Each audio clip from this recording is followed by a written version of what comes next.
Okay, hello everybody and welcome to the Esports Research Colloquium. Thank you so much for joining us today. And I'm really excited to be speaking with Justin M Jacobson about business and law in esports and professional gaming. Justin, thank you very much for joining us today. Thanks for having me. I'm really excited to join you. Thanks. I would say we start with a brief introduction of yourself. Could you say some words about yourself? Definitely. So, thanks everybody for joining in and watching, the recap. So, I'm Justin Jacobson. I'm an esports, entertainment, and video game attorney here in New York City. And for the last decade, I've worked with professional athletes and musicians and DJs and music producers and fashion designers and really helping them with all their legal and business matters. And about 6 years ago, I expanded into the esports and professional gaming world, working with pro gamers and streamers and coaches and teams and brands and all kinds of companies in the space, and really just assisting them with their different intellectual property matters, contracts, business, all that. And I've been doing that for the last few years, both working in-house and out-house with different talent agencies and teams. And now I'm also acting as, a talent manager, working with Ford Model's esports and gaming division, where I handle the day-to-day affairs of over 25 different pro gamers and streamers and coaches. And I'm also very involved in the academic world, as I'm currently teaching esports and video game classes at University of North Carolina, Wilmington, Post University in Connecticut, St. Francis College in Brooklyn, and we'll be teaching media law this semester at CUNY Hunter College in New York. So very involved in that. And I'm also one of the authors of The Essential Guide to the Business and Law of Esports and Professional Video Gaming, which I actually use for many of the different classes that I teach. So very involved in all different aspects of it, from the professional scene to the college and kind of everything in between. Thank you very much. And I, at the start, have to admit that I'm not a huge expert in business and law, especially not in esports, but I'm happy and delighted to listen about that. I think, and I assume that the members share this interest. But statement to the audience, feel free to put your questions toward me or ask for more details if I miss to ask for important aspects. So you have a huge profile presented, being an author, being a professor at 13 universities, and I have a certain interest in how you came to start researching or working, working within esports. So what fascinates you about esports and how you entered the field? Well, yeah, so I've been a lifelong gamer. Earliest memories of playing Nintendo and Sega and N64 and Xbox and all these, and always was a big StarCraft and StarCraft 2 fan. So that was definitely one of my kind of obsessions during those kind of years. So I've always kind of been involved in the entertainment and music and sports world, and just really always been involved handling that stuff. And like I said, a few years ago, I really noticed what was going on at a really high level, especially in North America. I always knew that in Asia and South Korea, it was really huge there. Like because of StarCraft, I knew that those professionals were like the super NBA and NFL guys here in America, where they were just superstar celebrities. So I always knew that it existed, but it wasn't until about, like I said, about 6, 7 years ago that I really noticed how large it was coming in North America and how the US market was starting to grow. And I noticed, an opportunity for someone like me coming from the more traditional entertainment and sports and these fashion industries to kind of come in and bring my unique expertise and network and just different philosophy and approach to these entertainment deals. Because I always thought, the E and esports is entertainment. It's an entertainment business. People go for fun, and fun and entertainment is like the core of most of this stuff. So I was always really fascinated when I started to notice just how large this industry where you're having people making thousands if not millions of dollars playing Counter Strike and Fortnite and Super Smash, like all these games that you kind of have grown up playing. And then to see that there's this whole huge profession where you look at the Forbes list and there's multiple people making 15 to 20 million dollars playing video games and creating content. And it's just like, that fascinates me, as an entertainment individual and someone who kind of always kind of follows the trend and the money. It's amazing to kind of see that there's just so much of it, and I really feel like it's only kind of started to scratch the surface of what it's going to become. Yeah. And you expressed the opportunity that you saw in esports, given the large audience, the huge development over the past years.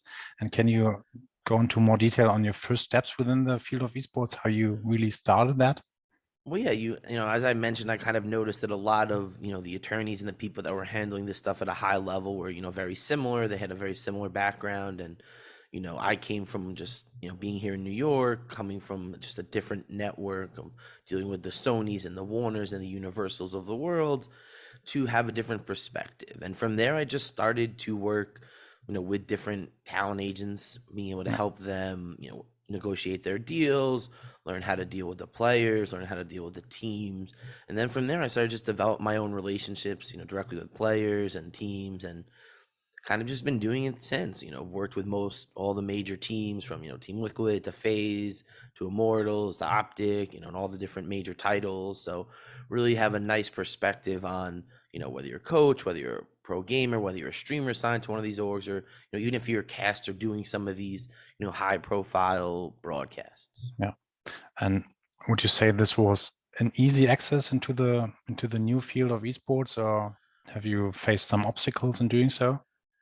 Yeah, I mean, I think when going to any new industry, there's always going to be, you know, learning curve and things you have to learn over time. But, you know, I kind of always felt with, you know, always what I do is, what's the worst that happened? Nothing ventured, nothing gained. And if you know, reach out to people and try to communicate, I always feel like, you know, networking with other similar people that are doing stuff, you know, at a similar level or even a higher level is really the only way to grow.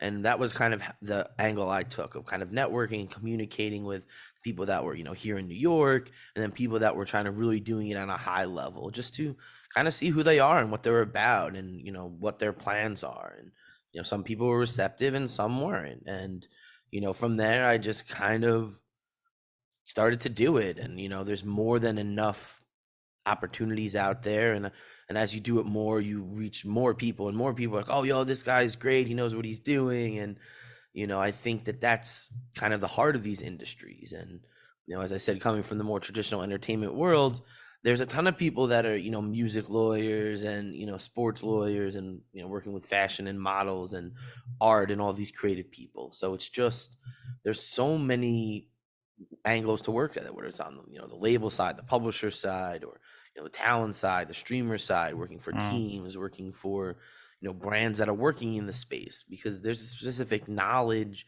and vernacular that go into these contracts, that go into these conversations, and you have to kind of understand what's unique to this space to be able to operate in it properly.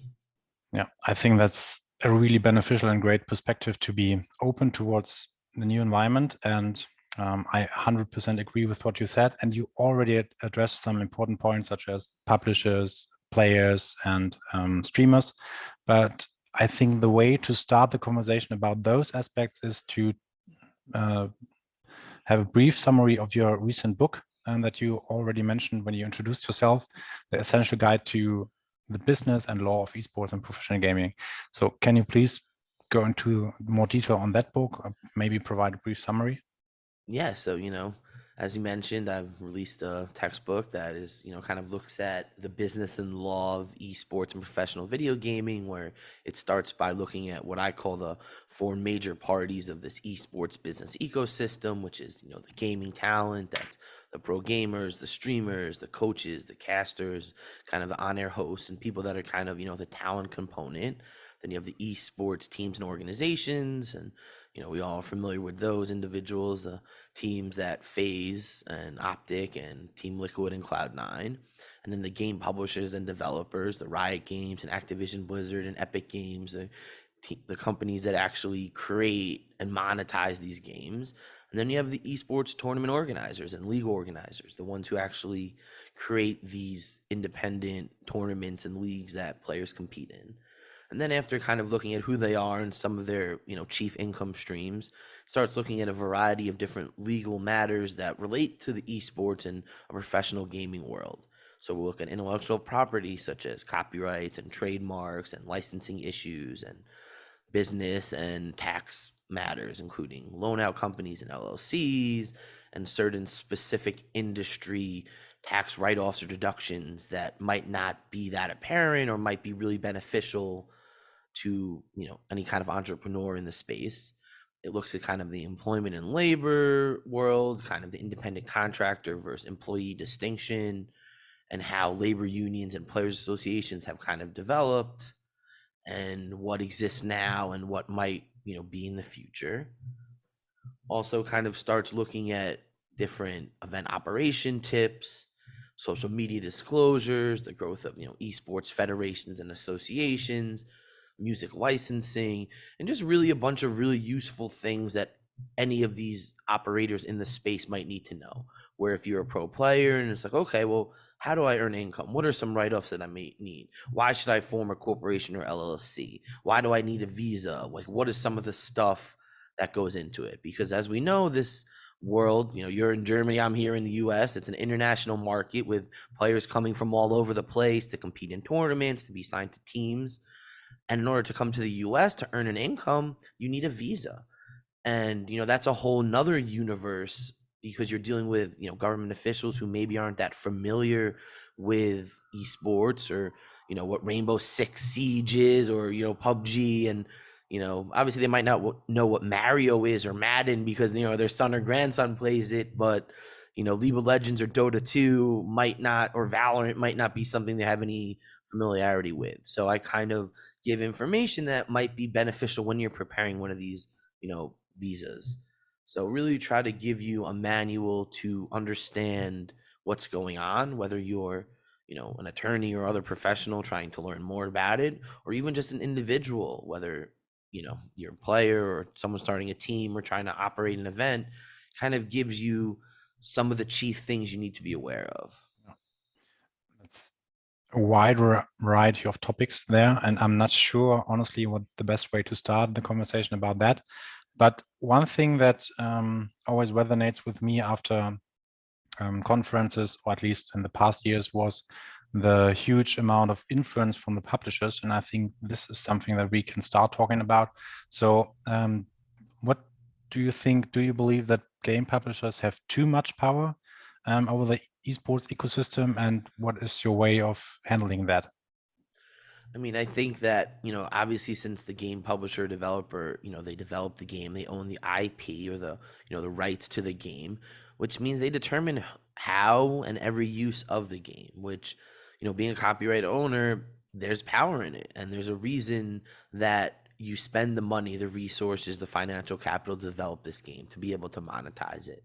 So from a business perspective, I understand why, if you're going to create a game and spend the resources and market it and distribute it and get it out to the public, you need to be kind of have a say over it, control how it does. But I do think that there's a nice kind of common ground that a lot of them have tried to do, that, really they don't have to. They don't have to give these community guidelines and these exemption tournaments where it's like, you can host a tournament without any license or without our permission, as long as you're within these parameters. And I think that that's kind of them throwing a bone to the industry, so that they don't feel like it's our way or the highway. There's another path, or it might not exactly be what you want, but if you want what you want, then you need to come through us. And I think while they're in that power position, it makes sense from, a legal perspective, and someone who represents, whether it's creative talent or any talent, you want to own the IP that you're creating, your product, because that's why you're doing it. At the end of the day, you want to create something great for people to enjoy, but you also want to pay your bills and, make sure that you're able to continue, whatever you're trying to do. So I definitely know that it's tough to fight it. And it's one of these things where, being in the industry, you just have to kind of work with the constraints and work with what is there, and understand that, yes, it's not a perfect system, but you don't really have much choice, and then you have operators, like a Valve, that are just kind of not interested in it and just kind of take a different approach than maybe a Riot Games, who consumes it and runs it from, top to bottom pretty much. So, each company just takes their own approach, which is nice. So if maybe there's a certain game that doesn't fit what you're looking for, you might have to change titles. You might have to find a company that's a bit more receptive to what you're trying to do. And I think that's kind of sometimes what I advise clients. It's like, these are the parameters. If you don't want to spend money to, make money, which is kind of part of business in itself, then maybe you need to find a different game. Yeah. I would agree. And would you say that this is similar to sport organizations? The big ones, at least? I think that the biggest similarity is kind of the internal infrastructure. A lot of these teams are having very similar personnel. They have a sponsorship department, of marketing, talent, people that are kind of doing sales, that are doing, performance development, whatever it is. So I think a lot of this internal structuring is the same. Then a lot of kind of just the way they structure their business is because, if you're a sports team and you're an esports team, there's a lot of similarities in what you're selling, because you're selling, a team. So it's, it could be sponsorship for whatever you're doing. If you're doing in-person events, you're doing appearances, you're doing camps, so it's like there's a lot of just similarities in the business stuff that you would use. Yeah. I think the biggest difference that I've noticed is kind of the immaturity of esports, kind of from a full length area, from the talent to, ownership of some of the teams, some of the event operators, just a lot of people who maybe don't have a lot of previous business experience. This is maybe the first time that they're running a corporation or a company, because when you're running a little team out of your, basement, that's one thing. But when you're running a team that's got $20 million and has major Fortune 500 sponsors, that's an entirely different conversation. And I think we've seen, not to throw anyone under the bus, but there's some, organization owners, some, event operators that maybe didn't handle with the best business practices, and not because they maybe did it on purpose. They just aren't businessmen. They're not entrepreneurs in that sense. They don't know how to run something that's scaled to the level of this. And it's not their fault. It's just not something they're experienced with. Whereas I think in the sports world, everyone's kind of a bit more established. Players and ownership and the people that are running it from all avenues have been doing this for decades on decades. They've kind of got it down a little bit easier, where, obviously there's owners that are kind of, a little bit more, flamboyant. We obviously know the Donald Sterling thing, but ultimately, for the most part, people that are running these teams at the highest levels, involved in the events, or even working with talent or talent themselves, are very much, professional, well rehearsed. They've kind of been there before, I think, is the biggest thing, where like it's not like they're on the big stage the first time, they don't know how to act. It's like they've been preparing for the big stage their whole career. Yeah. I would say or ask you something that just came to my mind. Given these differences that traditional sports or organizations and let's call it publishers in sports have a long-lasting background in comparison to esports, which is quite unique and new, do you think that what do you perceive are the consequences of that for esport event managers or event production? Sorry for framing that though badly. No worries. I think that it's one of those things where, as you're doing these larger scope events where you're having, thousands of people, broadcasting it on television in multiple different countries and different territories, there's just a lot of going on. And if you've never done that, and you don't even know how to sell those kind of things, you're really at a disadvantage. And I think that's one of these things where if you're looking at this, the content, the gameplay, the tournament play as media, you need people that understand how to sell and distribute the media, and also how to sell the advertisement and do these these media spends and make it kind of worth your while, where it's like you're going to be advertising on our TV, you're also going to have an in-person activation, and you're going to be on the stream. Understanding how you're able to sell to the advertisements and the sponsors and the companies that want to get in front of this audience. And then understanding where, maybe you could have different broadcasts that have different languages, and you could sell in those different markets. And now you're like, okay, well, there's certain, let's say you're trying to do it in, North America, and you're trying to do it in, Germany or Italy or, Spain, to have brands that want to focus on that market. That's a whole nother revenue stream, which takes a whole nother expertise to be able to do. But if you have the metrics and the viewers, why wouldn't they want to be involved in it if there's going to be an Italian broadcast of the League of Legends world? So it's like being able to understand how to fully monetize the gameplay stream, the event itself, I think is like a skill that you learn over time. And if you're not used to doing large scale events, you're probably not going to, maximize your return. Or yeah, you'll probably do well, but you're probably leaving a good amount of money on the table, which is, the difference between, amazing and just good. I think this is similar to the perspective you explained at the start, that being open is something that might be really beneficial when entering esports and trying out to host events. And I remember that in your book, you addressed 10 tips for esports event productions.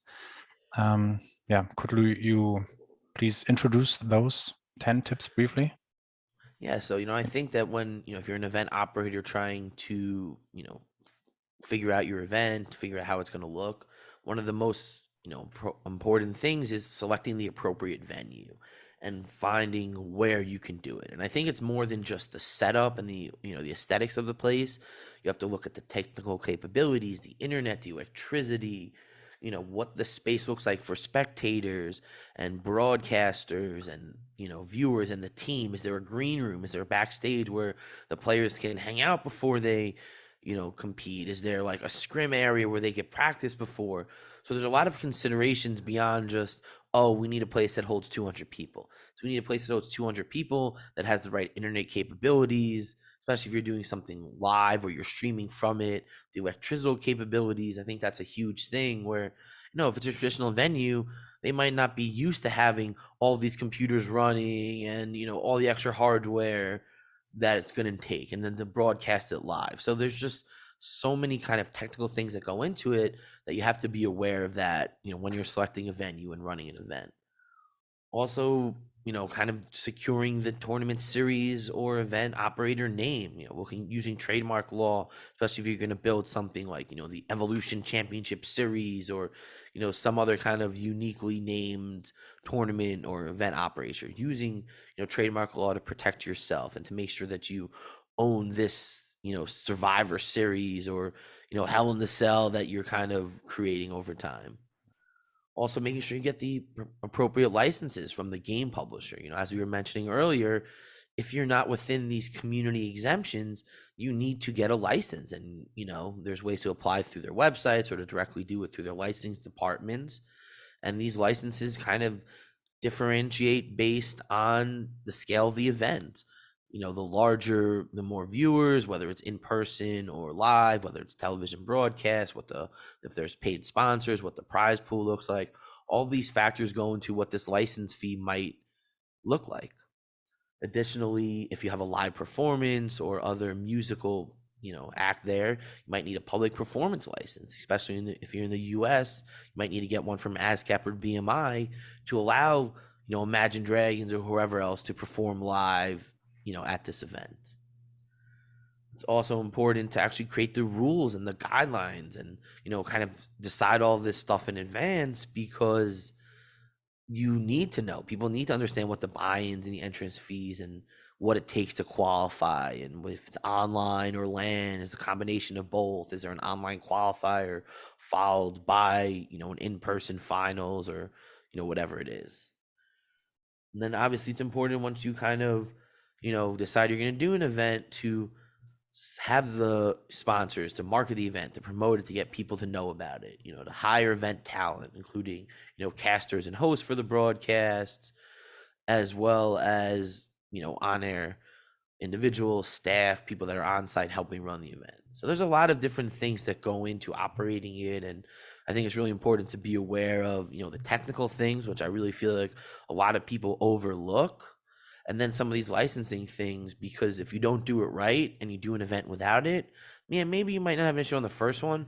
But if you start getting to a level that you're doing really successful and prize pools go up, the viewership goes up, you're making a splash, Riot Games is coming. Yeah. And they will know. Yeah. Thank you. I wonder if you have a personal experience or story that you are able to share and that you are willing to share, where you, for example, went to an esports event where you noticed there were some, huge mistakes in the organization?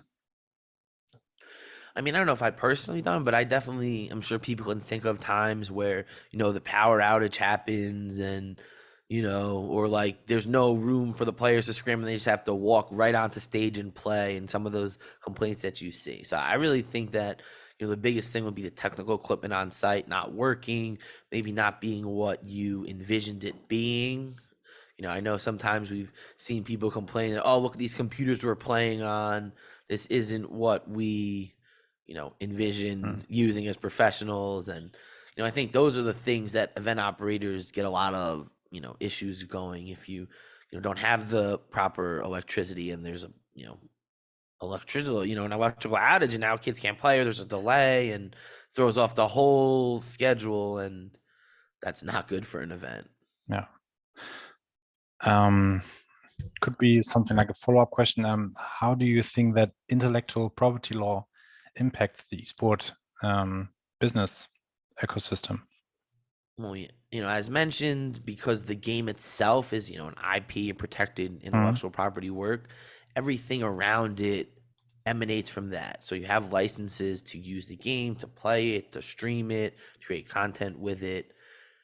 And then on the flip side, you also have the ability for, professional gamers, teams, developers, event operators to use intellectual property law, specifically trademarks and copyrights, to protect some of their assets. So this could be a gamer tag or their team name or their logo, or copywriting, an image, a photo, a video that they create, an animation.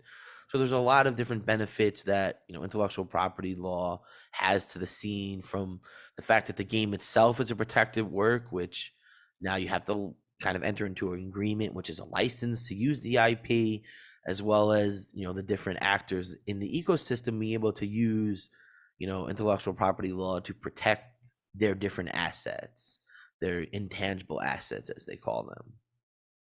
Thank you. Sorry if I missed that point, or but I need to clarify that for me.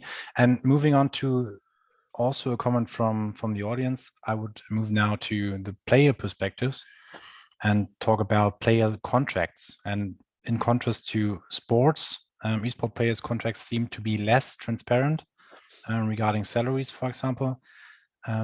What is your opinion on that, and could you elaborate on that? Yeah, so I think the biggest difference between, the traditional sports, whether it's, NFL, NBA, these are kind of contractually structured agreements that are negotiated and collectively bargained by the labor unions on behalf of the players. So all these contracts are standard. Pretty much the only thing that's different between the player contract that any player in the NFL team signs is their name and the amount they're making. The rest of the terms are the same. There's no difference. There's no negotiation or wiggle room. Whereas in the esports world, where I know they always characterize it as the wild, wild west, I think what is the wild west is, the agreements and then the compensation, because, you have individuals that have just kind of created an agreement and said, this is an agreement.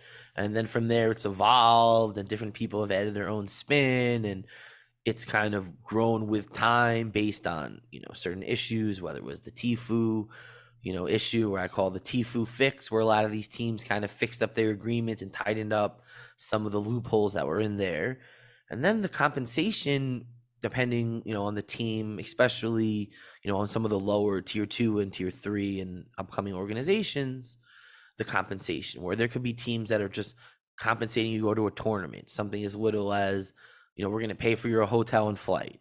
Then there's people that are paying a couple hundred to a couple thousand. Then there's players that are making, 5-6 figures a year or more in salaries. Some are signing multiple year deals where it's over, $1 or $2 million. So there's really no standard. There's not a lot of transparency in it. I know that recently Cloud9 was disclosing some of their players' salaries and, trying to kind of like start a trend, but, we really haven't seen anybody else do it. So I don't really think that the trend is, something that's coming. And I think as someone who's working on the other side of this, it's interesting to see the different deals the different teams structured, what they think is valuable, because, you can talk to two different teams and they'll have an entirely different value on a similar individual or similar player. and it's just kind of based on their economics, what they're trying to do, what they're budgeting. Some are just trying to get as close to the league minimum as possible for many of these many of these titles that have it. Some are like, we want to pay for the top players, and we're willing to maybe pay a little bit more than maybe we think they're worth or you think they're worth, because they're worth that to me. So I just think that because there's no public standard, there's a lot of leeway in it. It gives a lot of flexibility, and that's just hugely different from the sports world, where pretty much when you're negotiating an NFL or an NBA contract, you're using comps where you're saying my player is similar to this guy, he averages this many yards and touchdowns, and these 4 other players are similar and this is what they pay, but my guy is even better because he's 2 years younger. And that's kind of how you negotiate these deals. Whereas esports, I've negotiated deals with teams where they paying some kid 3 or 4 times more than they're paying someone else, and they probably have no idea of it. And it's just kind of like, maybe they have a better team, maybe they have a better attorney, maybe they have better management, whoever it is, or maybe they just value them more because they have more followers, or they have a larger upside, or they come with less outside contractual obligations, where sometimes if you have existing sponsors, you're getting signed to a team. If you have G Fuel and they have out and do Gamer Fuel, they might pay you less because they can't use you for certain activations. It's like, oh, well, you can't be involved in the energy drink work that we're doing, and that's a big part of what we're getting paid. So they're going to pay you less. Yeah. So it's definitely an interesting area. Yeah, it's really interesting. And I also had the conversation with coaches and teams where they acknowledge, for example, in League of Legends, that different positions are paid differently based on the amount of other competitors in those positions. Yeah, which is, I think, really interesting. And we have one question from the audience that I would like to integrate now. This is, or seems something to be like a hot topic right now. And when you rep a player that is signing with a team, are you including language in there to retain those rights after the contract period is over? Well, yeah, I mean, I think that, when we're talking about name and likeness rights, when you're talking about a player, ideally, whether it's a sponsor that you're working with or a team, you try to at least limit their exclusive rights. I always try from the beginning. It's like, you don't need the exclusive right to my name and likeness as a player. That's not necessary for you to have the exclusive right. You can have the non-exclusive right where I could give non-exclusive rights to other people to use it, but I don't necessarily believe you need the exclusive right where no one else can capitalize on it. But then I think if they insist on it, being able to have something that, when the term is over, when you're no longer signed to the team, when you're no longer with that brand, the ability to have that kind of sunset and no longer be exclusive, or if they no longer have the rights at all. Usually a middle ground might be something where the team or brand can use your, their name and likeness. So if you're in, a video or an advertisement that they created, only for archival and promotional purposes, where it's like, we're not actively putting you on ads that are circulating on Twitch or on YouTube, but if you come to our website, you can see our past work. It's part of our investor perspective. It's not something that we're just going to erase from history. So I think that's a pretty common middle ground that a lot of teams and brands will do, because they understand that they can't own your exclusive name and likeness rights forever unless they're really paying for it. And that's, something where I don't think most brands are willing to do that yet. And it's probably not valuable enough to do. Like Michael Jordan's name and likeness forever might be really valuable, but it's really hard to know what 20 years from now, 30 years from now. Pretty sure that Michael Jordan will still have value 20 years from now. Yeah. So, I think that it's one of those things where you have the ability to at least make it non-exclusive, because then it doesn't matter how long they have the rights to use it, because they can't stop you from using it elsewhere. And, but then having the ability to curb the uses that they're using it for is beneficial as well. Yeah. And based on all the aspects we just talked about, or you expressed, from a player's perspective, what do you think are the key learnings or tips that you would give to a player when signing contracts or working with teams? I mean, I think the biggest thing, and something that it's a sad thing to have to say, is to understand what you're signing and to realize if you're signing a 20, 30-page agreement with, a major team or organization that's created by, a major law firm, whether it's the lawyers for Robert Kraft or, Mark Cuban or some other major, multi-millionaire kind of person, you have to understand what you're signing. And if you don't, which it's okay not to, most people don't understand what a 20, 30-page agreement says and what it means and the application and ramifications. You should understand that there are people out there to help you. And I think understanding what you're signing and what it means both, today, tomorrow, and 5 years from now is crucial. And while it sounds very common and straightforward, there's a lot of people that have signed and will sign and tomorrow will sign agreements without attorneys, without individuals, whether it's a manager, an agent, or just any professional or someone that just knows what it says in their corner. And I think that as you get up the ladder, it starts to become even more important when you're signing longer deals, things that are more over encompassing, as one of the viewers pointed out, things that encompass, your name and likeness in perpetuity, things that maybe might not even know what that means, what my name and likeness and my logo, because you're now a 16 or 17-year-old kid who just gets signed by, Misfits or Cloud9, and you've spent the last 3 years grinding to get to that level. And you're just so happy that you have this opportunity that everything else doesn't matter. And whatever it says is great. And and obviously the coach or your manager says everything's wonderful and just to sign it because they want to get you to practice.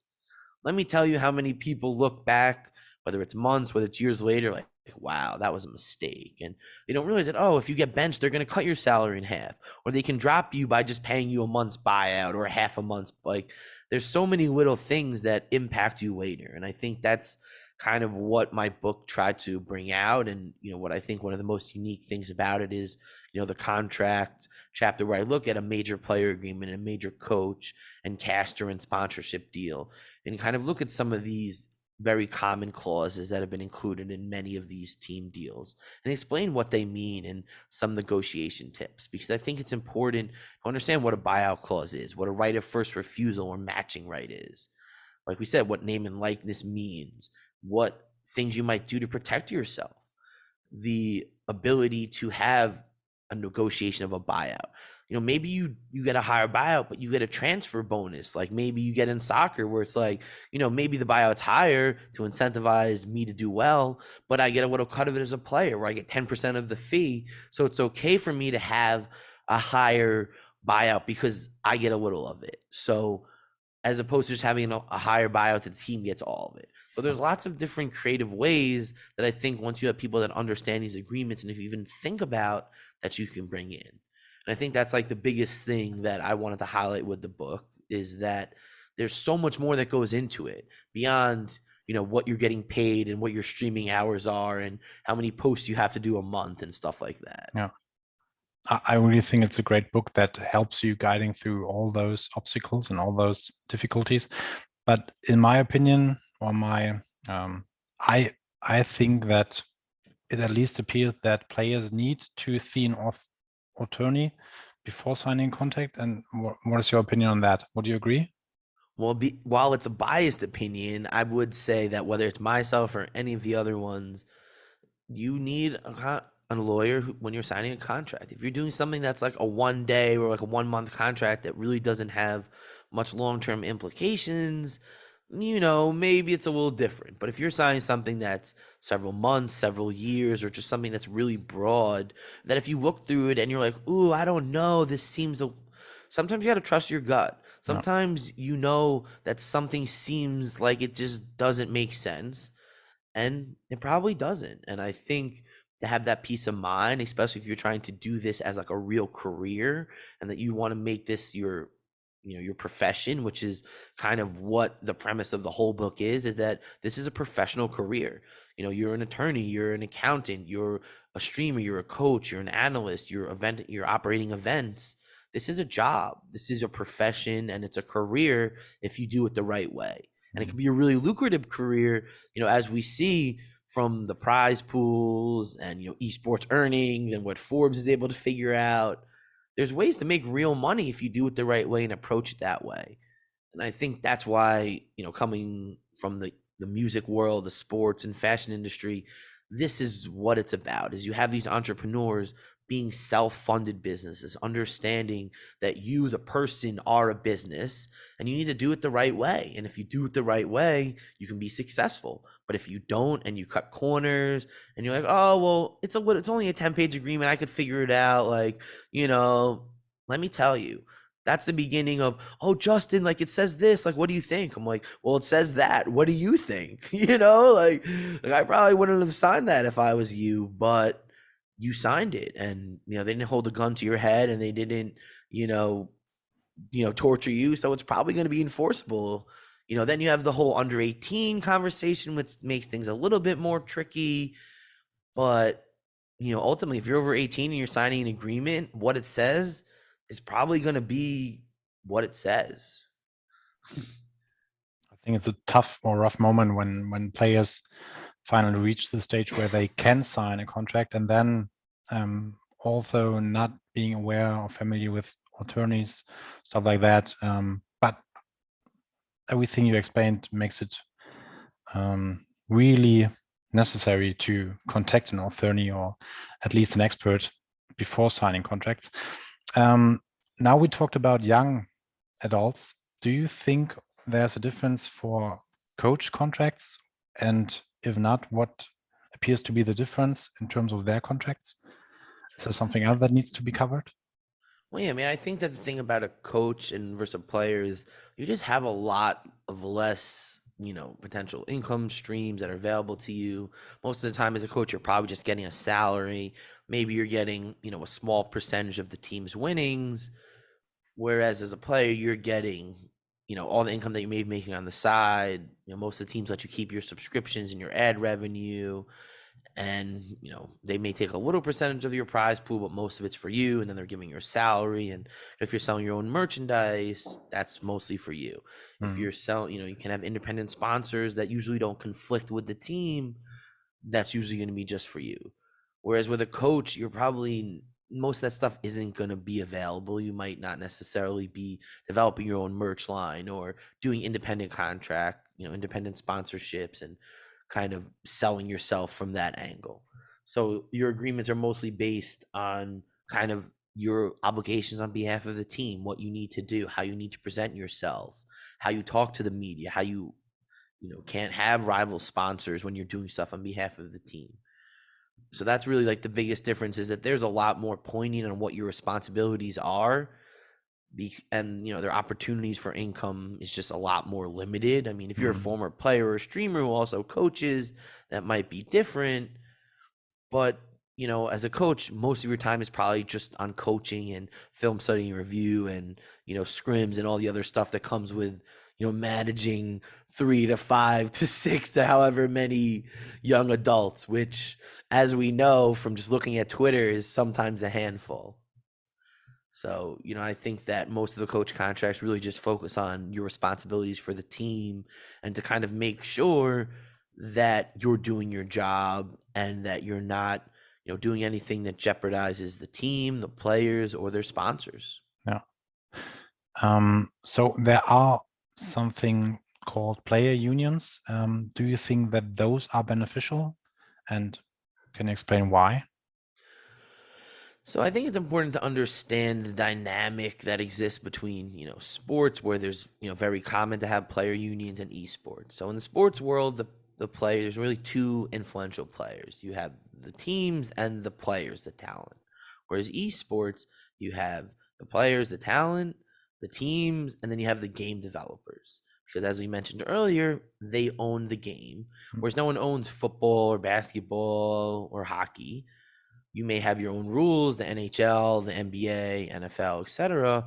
But ultimately, I could start, my own baseball league tomorrow if I wanted, and no one and the MLB can't stop me. I can't call my team the New York Yankees or use their logos or jerseys, but I can call it the New York Justins if I want.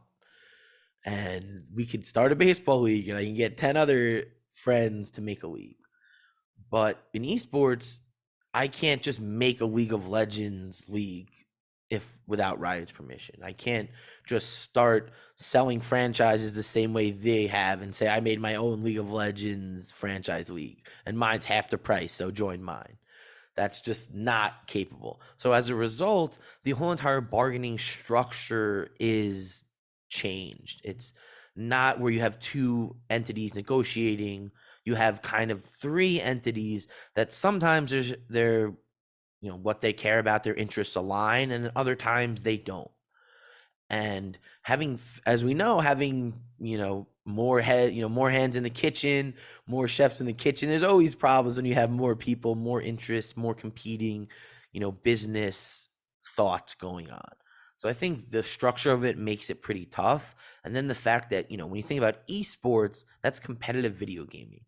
But within esports, you have League of Legends, Dota, CSGO, Fortnite, Apex, Wild Rift, PUBG, Free Fire. You could go on and on, all the different quote unquote esports.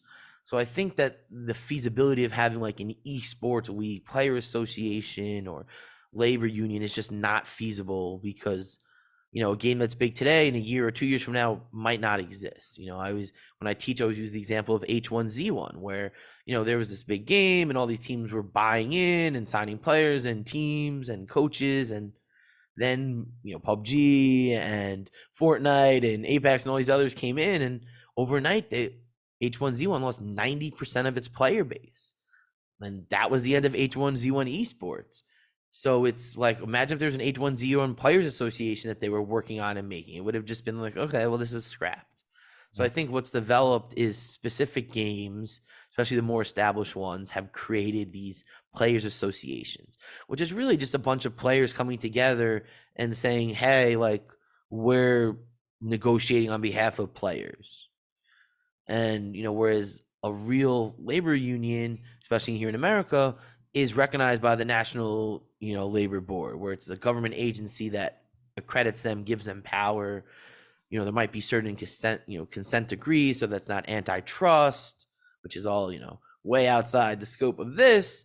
But the point is that when you're restricting and making terms on a person's employment, which is what this is, there's certain considerations that have to be met. And then when you have three people's considerations, it becomes really tough. So I think what really happens, and as you see, a lot of, especially the people that are making the most money at the highest level, they have independent people around them.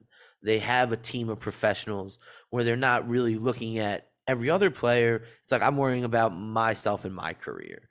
And I think that's probably going to be the model that's going to work, because who knows if 10 years from now League of Legends is going to be what it's going to be, or 20 years from now, or 50 years. But I would be shocked if the NFL isn't the NFL in 10 or 20 years from now. The NFLPA isn't going to exist. And so I think that because of the nature of it and the fact that it fluctuates pretty rapidly, because who knows, Microsoft just bought Activision Blizzard. If that goes through, who knows what that's going to change how things are. Maybe it doesn't change anything at all.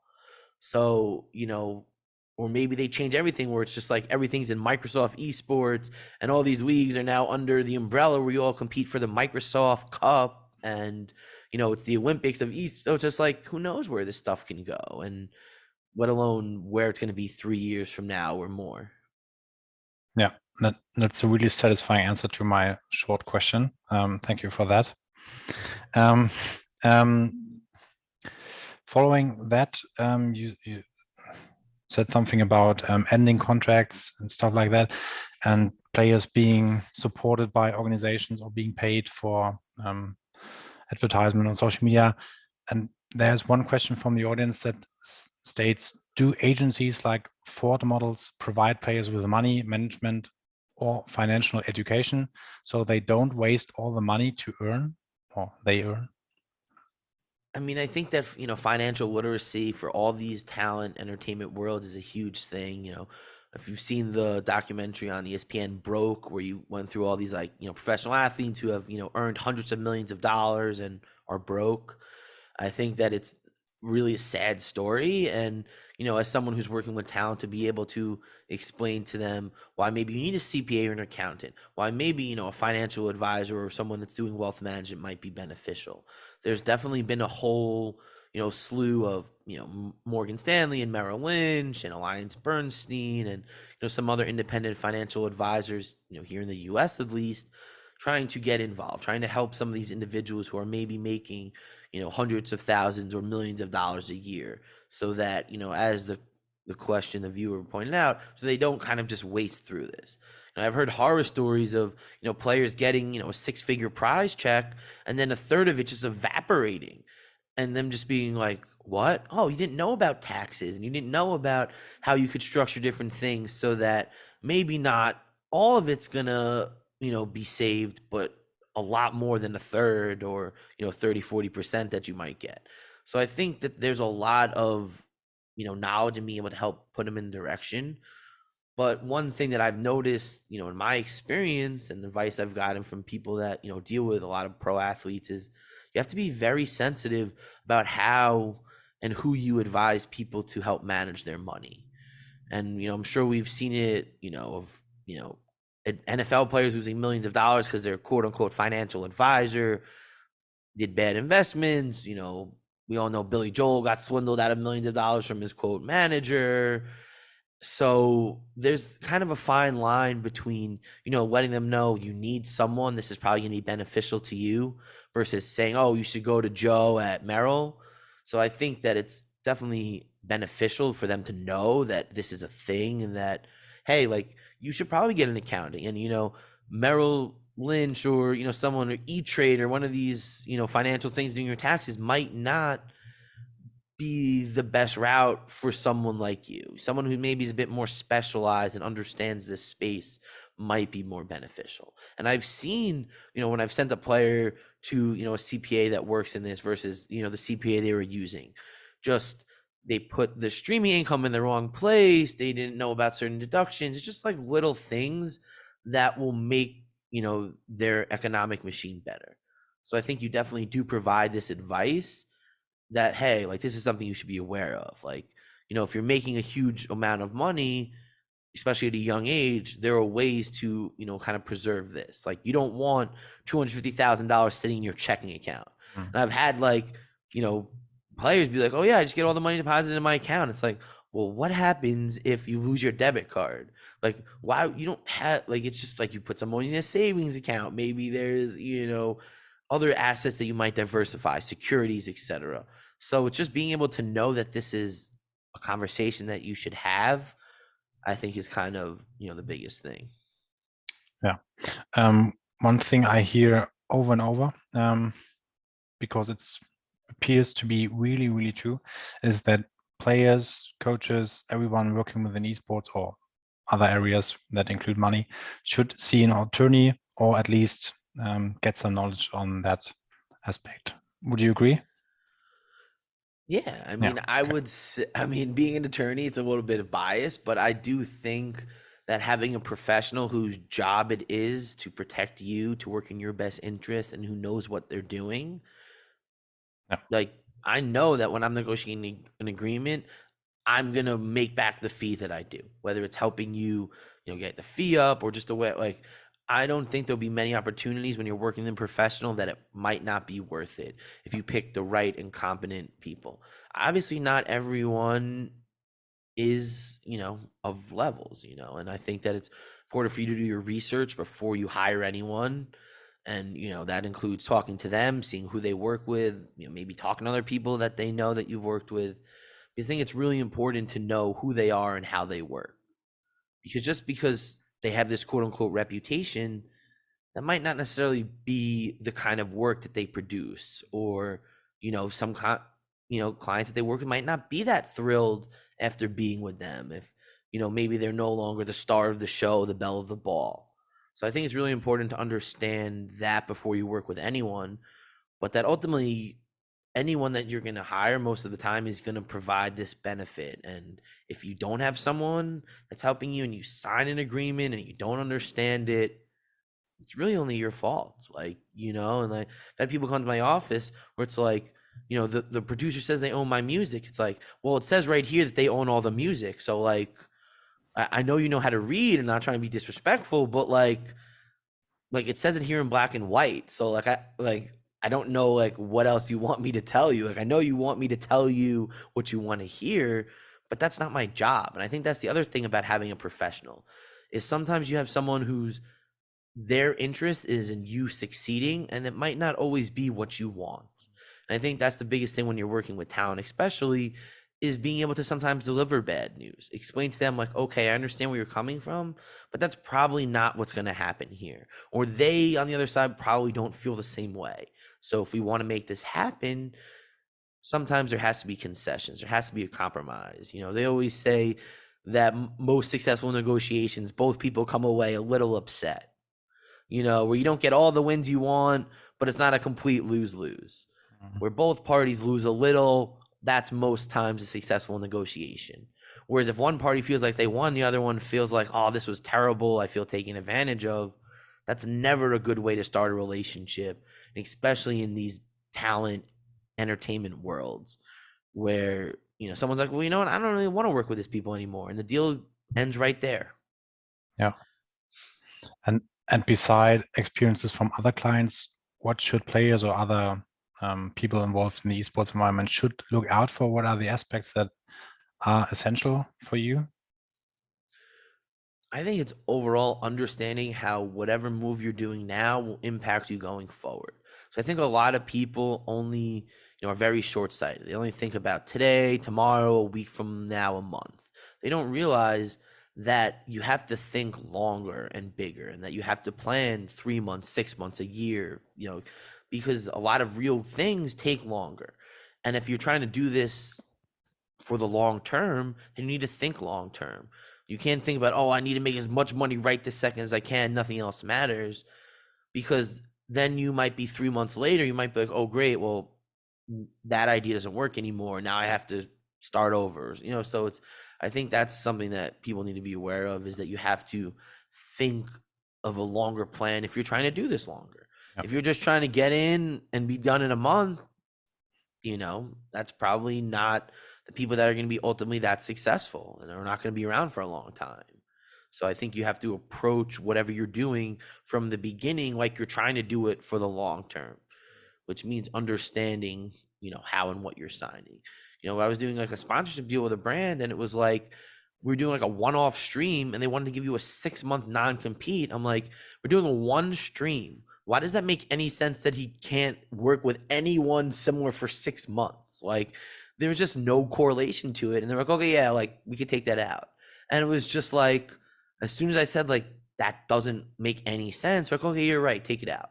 And if I didn't say that, and if they didn't have me in their side, they would have signed this 6-month non-compete thing for a one stream that was like an hour. And it would have just been like, well, that doesn't make much sense. That wasn't, that's not going to really help you. If 2 months from now, another company comes back and wants to do it, it's like, oh, we got to wait 4 months before I'm allowed to do it. It's like, have a nice day, and there went that opportunity. Yeah.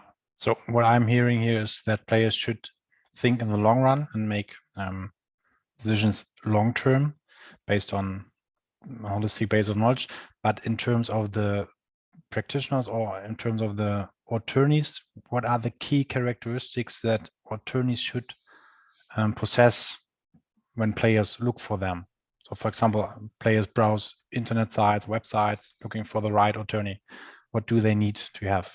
Well, don't get fooled by the internet first. Yeah. I think that's something that everyone needs to learn, because we've all been fooled by it. Myself included. I think the biggest thing is looking for people that are doing it consistently and have experience, and can be like, okay, well, I've negotiated, deals with, CSGO and Valorant, League of Legends, and the Overwatch League and Call of Duty, and these are some of the teams. And to be able to kind of speak this talk, to know that they know what they're talking about, I think is really important, because some people, you start talking to them and they're not able to, be that specific. Well, maybe I'm not going to tell you the player or the coach whose deal I did.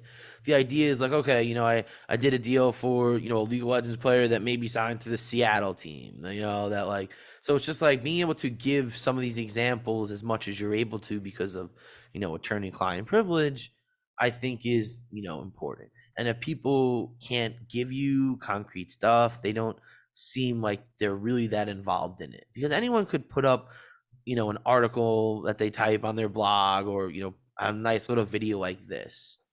And you could create an amazing persona. But I think once you start pushing back at it and it's like, oh, well, he's also teaching classes and, he wrote a book on it and he's writing articles in these respective, and you start kind of doing a little bit more digging beyond like, Justin, the website that you see, justinjacobson.com, whatever, you could start to see if there's more substance there. And, at the end of the day, talking to other people that are working with them or that maybe have worked with them in the past. Yeah. Okay, thank you. Thanks for joining, James. Goodbye. Moving one level higher, I'm interested in, for example, the big names are investing a lot of money into esports organizations or putting $1 million investments there. Do you think that those investments are kind of smart, or do you assume that they will not return in some benefit for the investors? I presume that most of these individuals have very smart and capable people around them, advising them, that might even have access to stuff that we don't in the public. There might be certain financials that some of these consulting agencies, because you're not going to spend millions of dollars just because you think it's a good idea. Or that's what I presume. I could be wrong, but I would think that most of these individuals, if you're going to be spending 10, 20, 30, however millions of dollars, the people that are going to be like, okay, well, you should spend this, are giving you more than, oh, kids like esports, it's going to be big. Like that they have more data, more statistics, more, longer projections that we might not be privy to. Do I think the teams that are spending 20, $30 million are going to make that back in a month or a year? Probably not. But if we see more, $200 million sponsorship deals like TSM FTX got, that could, balance the budget, as they say, pretty quickly. So I do think that, there's lots of articles about the economics of owning teams and, the millions of dollars that we see that are publicly, from some of these publicly traded teams that they're losing, and that, in their head, it's well within, what they're kind of envisioning. And, someone who's kind of looked at some of these, franchise leagues projections, it kind of mirrors what these projections say, that at the first couple of years, we're going to be hemorrhaging money, but that once we hit this level, you're going to make your money back, and then you're just going to keep going and going and going. And I think that it's one of those things where sometimes you have to spend money to build it. You have to sometimes spend money to figure out what doesn't work, where sometimes that $10 million mistake is kind of part of the process. And I think that ultimately, if you keep trying to figure out new things, trying to diversify, trying to be cutting edge, eventually everything else is going to catch up. And, I feel that, everyone keeps saying like the esports bubble burst. Like, I don't think, especially here in North America and the US, it's even begun to hit what it's supposed to. I think that in 5-10 years, when the kids that are 10, 11, 12, 15 years old are in this key demographic that everyone touts, this 18 to 25-year-old, once they're finally in that age and they've grown up with video game and YouTube and TikTok being all that matters to them, that's when it's going to start to really grow into what it could be. And I think that's what a lot of these teams are probably kind of, their projections are based on, that we're not worried about 2 years from now, we're worried about 5, 10, 15, 20 years from now, because we believe in 50 years from now, this is still going to be a thing.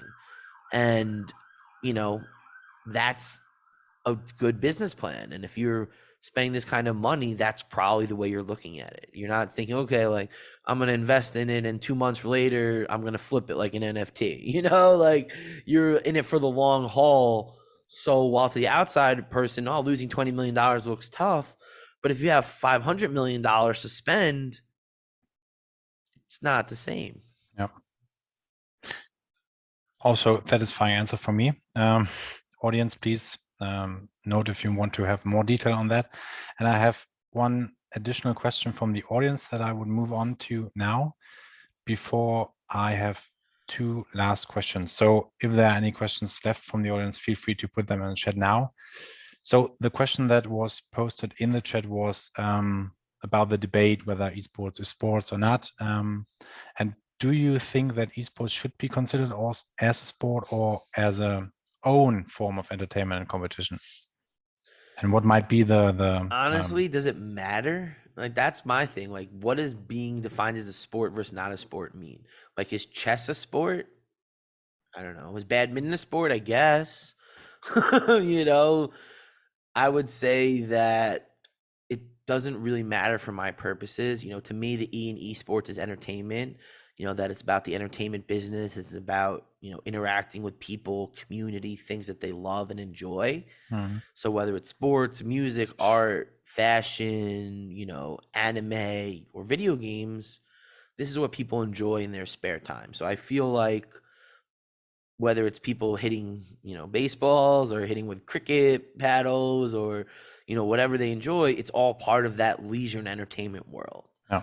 So to me, like, you know, then I think if you look at facts, these athletes, because we will call them athletes, they're proven to have, you know, amazing, you know, ocular abilities and the stamina and their quick radius, and like there's all these scientific things that I know the Esports Research Network really kind of, you know, champions, and a lot of their work is kind of that side of the spectrum, is showing the high level of ability, the athleticism, the prowess, the concentration, the mental acuity it takes to be successful at this high level. So I think if you look at it from that, it's as much a sport as anything else. But ultimately, for my purposes, it doesn't really matter. Yeah. I don't think it should be a conversation because it doesn't matter. Yeah. Like, you know, tennis is a sport, but is it as popular as, you know, the big four? No, but some people love tennis and they don't care about any of the other sports. So it's like that makes them happy. You know, some people don't think individual sports are the same as team sports, you know, like I just group it in this entertainment world where it's what people do to enjoy themselves, and that's what really matters. Yeah. So you said that esports is an international business and has international forms of being organized. And based on where you are located at the moment, you think that esports referred to as a sports doesn't make a difference in terms of business and law. Is that what I'm hearing? I mean, I guess to me personally, I Yeah. think, you Okay. know, to maybe the greater, you know, onlookers, the naysayers, like that's them. But, you know, if Yeah. ESPN Sports Science says that this is a sport, then it's a sport. And they say it's a sport. Yeah. So we have something from the audience, which is also the case in Germany, I think. But I'm, again, not an expert in that. And I only believe that esports, at least here in Germany, being recognized as a sport could have some benefits in terms of, for example, Oh, yeah, player no. contracts, but also some disadvantages. And the follow-up question is, shouldn't athletes be aware of the differences when entering contacts between specific regulations depending on the region?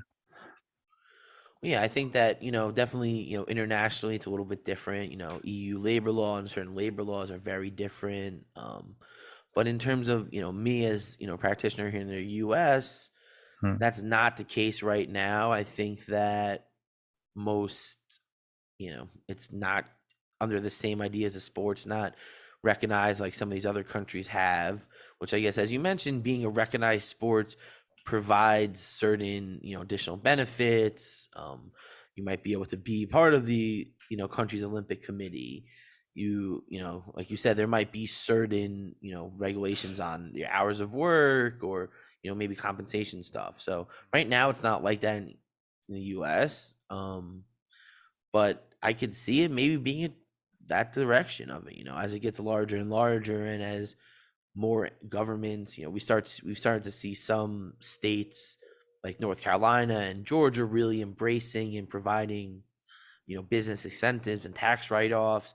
Similar way, you know, Georgia provides for the, you know, the motion picture industry to kind of stimulate some of this. So it might lead to even additional benefits if it is recognized as, a sport. So I think, there are benefits to it that ultimately will come from it.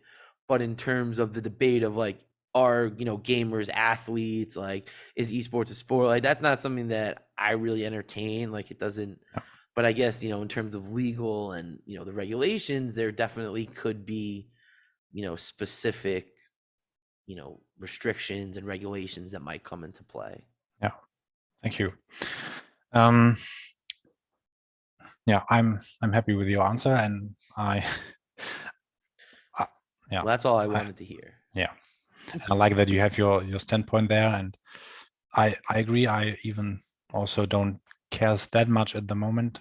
And I think, and this is what you addressed earlier, that future will tell us how it's being evolved or how it's being developed, and if it's considered a sports or if players are considered athletes in the future. But at this moment, it's the case that it is. So, you want to say something to that? No, I mean, I think that's kind of, what's nice about it is that, like, we don't need to define everything. Like, esports athletes are esports athletes competing in esports. Like, can they dunk? Maybe. Can they throw a football? Maybe. But, to me and what my purposes of it, especially for a business kind of angle, like, I just see them as entertainers and, influencers. Like, that's the buzzword, they influence culture. I think that's the right way to do in your position. Two last questions. So if you have any additional questions, audience, please help me out. Otherwise, I'm already really satisfied with today's session. So the next question would be, how do the aspects that we talked about apply to mobile games? Well, yeah, I think that, between when I initially published the book and now, mobile games and mobile esports has just, even exploded. I was reading some statistic that, 66% of the world has a smartphone. We're not even talking about like America or country, we're talking the world. So the fact that, nearly 2/3 of, individuals on planet Earth have a mobile phone, are, probably using it for not just, Twitter and Instagram and WhatsApp, they're engaging with it. So we've seen a huge growth of, mobile gaming overall in esports. And, I think that it's amazing. I think that it's really expanded the whole, ecosystem, especially internationally. It really provides, new markets, South America and, Latin America is growing huge, India and Southeast Asia. Like, it's creating all of these new markets and all these new circuits and opportunities, which to me is always great. I look at it as the more, the merrier, the more opportunities, the more tournaments, the more leagues, the more eyes on this only helps everyone. So I really love that, you have games like Free Fire and PUBG Mobile and Arena of Valor that are really, blue chip esports, having multi-million-dollar prize pools, having franchise leagues established around them, where, even some traditional big organizations are even fielding mobile esports teams. Immortal signed, Wild Rift, and they really see that as a big, game they're building. There's obviously Tribe Gaming, which is a whole mobile esports team that, got investments from the San Antonio Spurs.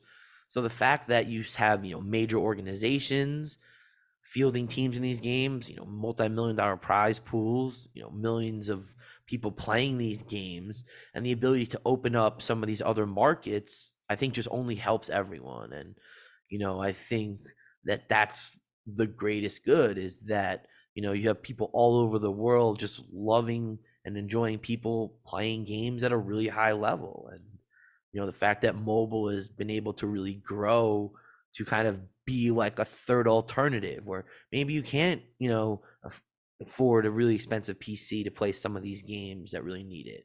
And maybe, console is just not your thing, but being able to, have a mobile device, which, as we mentioned, most people, have access to, whether it's, their own or someone in their family or something, and to be able to just download it and play and game right there, I think, just adds a lot of possibilities. Yeah, I remember playing Snake with the phone of my father, so that's definitely a thing. And once I ask you the question, I realize it's a huge one, and we lack time to address all the aspects that we talked about when we addressed professional gaming and esports. But this might be something that we can discuss in the future, and we will see if mobile games are an alternative and how it differs from esports and professional gaming. And my last question would be, what are your goals for the future? Is it, for example, to write a book on mobile games as well, or guide, or what are your future plans, your goals?